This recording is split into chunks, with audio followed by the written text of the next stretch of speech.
Good evening, everybody. Hope you are doing well as we wind down the work week.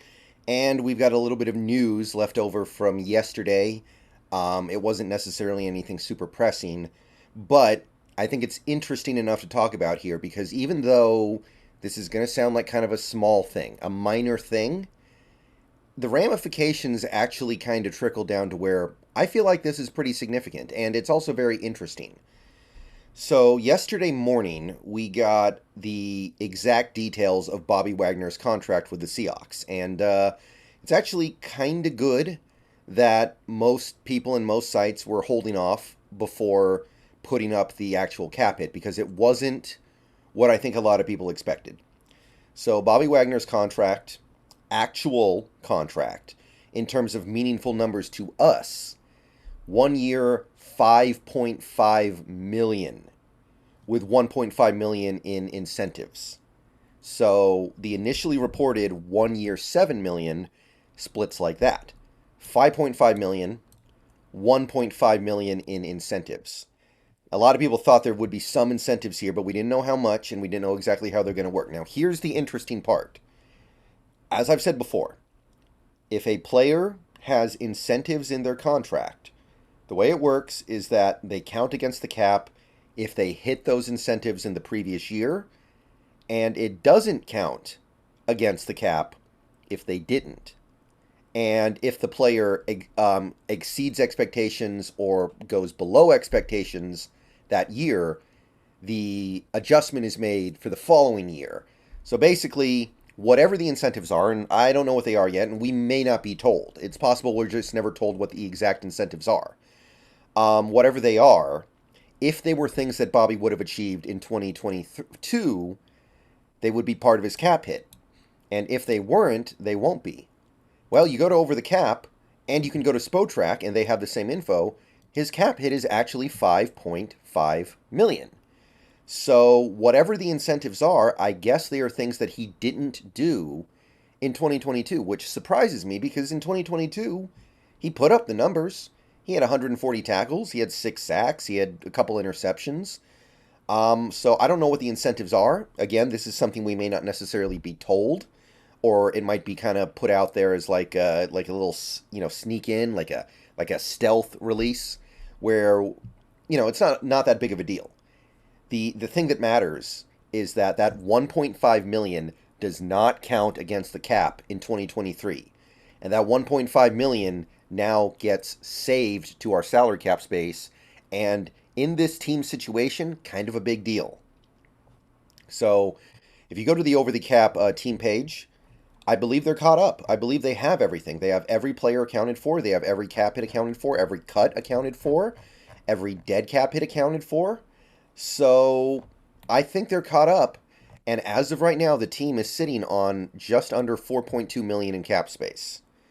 So that 1.5 million that the Seahawks are saving because of that Wagner contract structure is actually kind of a big deal. It's the difference between having 4.2 and 2.7.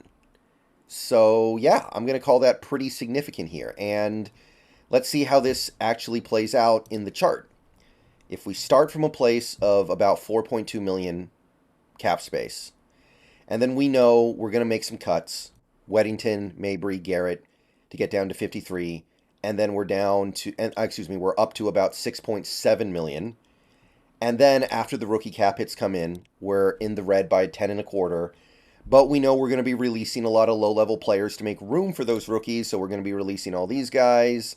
Going to get us to 1.7 million over, and then we're going to have to pay our practice squad, which gets us to, when this is all said and done, if we don't sign anybody else, if we use our picks as they are, and we cut the players who are expected to be cut, and we bring back an average number of practice squatters with an average salary per practice squatter, basically we do chalk the whole rest of the offseason, we will be $6 million over the salary cap.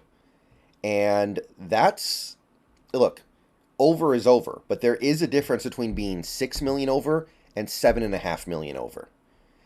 So the Lockett restructure, which I've talked about a lot, and I suspect the team will have to do, is good for almost that entire deficit, 5.75 million.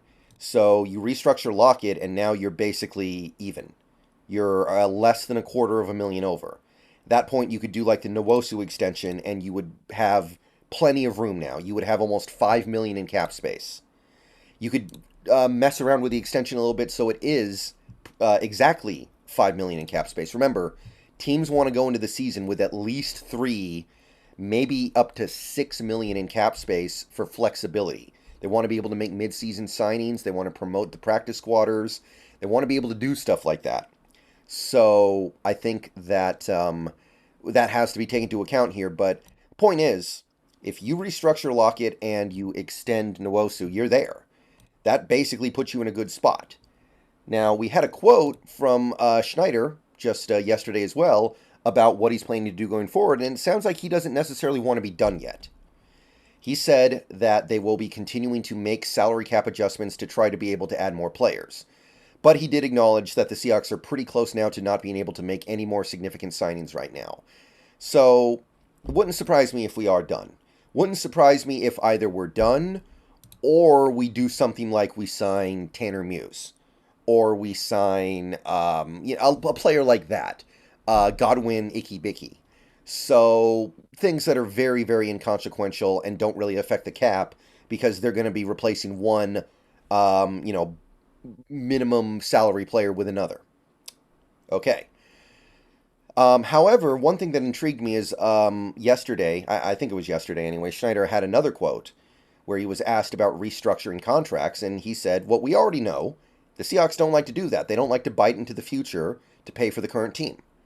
And what he said was technically correct. I think that it's a somewhat, in some ways, it's a little bit of a naive way to look at things because I don't believe that a team is going to be able to have success at the highest possible level unless they're willing to do things like that these days, unless they get incredibly lucky, like Kansas City with that ridiculous Mahomes contract that they've been able to really kind of take advantage of. But the point is, he basically said, we don't like to restructure. Now, he didn't say we won't restructure people, but he did say they don't like to do it.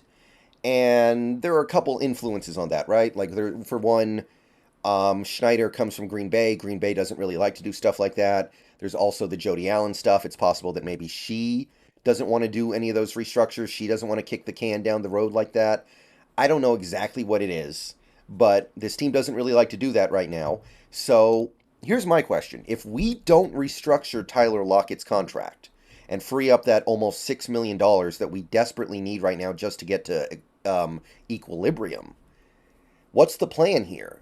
Like, the Nwosu extension is kind of a no-brainer. But what else can you do? Can you cut Monet? Are you even allowed to do that? Are you trading Noah Fant? They've already said they're not going to cut Jamal Adams, so it can't be that. Like, this is going to get a little bit interesting if they actually try to find a way out of this situation without restructuring Lockett's contract.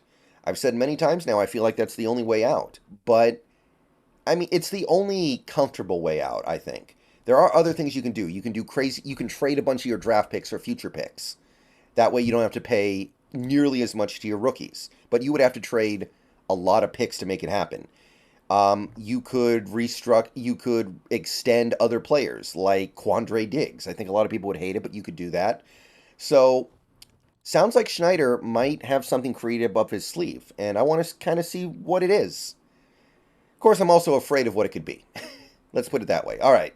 So, that's the news. Wagner's contract gets a little bit better. Yes, this is definitely better. This is definitely going to free things up a little bit as we move towards the point where we do actually have to get under the cap. Now, one thing I do want to point out here, if you take a look at this chart again, you can see that the big hit to the cap is not until the rookies sign. And remember, rookies don't have to sign as soon as they get drafted. You can sign rookies basically at any point during the offseason. Now, you probably want to get them signed in time for camp. You want to get them signed in time for the rookie mini camps, the preseason, of course. But the deadline for getting your ducks in order, cap-wise, is not going to be the draft. It's going to be well after the draft. And remember, The NFL just a few days ago changed the rules. You can now have a 90-man roster until the end of the preseason. Previously, they would go to 90, and then after week 1, 85, then after week 2, 80, and then after week 3, it would be 53. Now they're just going 90 the whole preseason, and then the last preseason game after that, you cut all the way down to 53. So really, we don't have to worry about this until the season starts because we don't really have to make our cuts until then. So we have plenty of time to figure this out. This is not something where we have a month, and if we don't figure it out, the NFL is going to dock us all our draft picks as a punishment for being over the cap. That's not going to happen. So the salary cap stuff is not like an imminent thing pressing against us, but it is something we're going to have to take care of eventually. I'm interested to see how the team decides to do it. All right. So that's what's going on right now. Exciting news, good news. This makes everything just a little bit easier to get through. Good on Bobby. I don't know if there was more money out there for him. Feels like there could have been, right? I mean, this guy was really good last year, and I just feel like somebody out there probably would have done more than this. But hey, he wants to come back home, so that's cool. All right. Should be on Twitch tonight, probably doing It Takes Two with my friend. So hope to see you guys there. Gonna be watching the Mariners while streaming on Twitch. So if you want to be part of that, stop on by and go Hawks.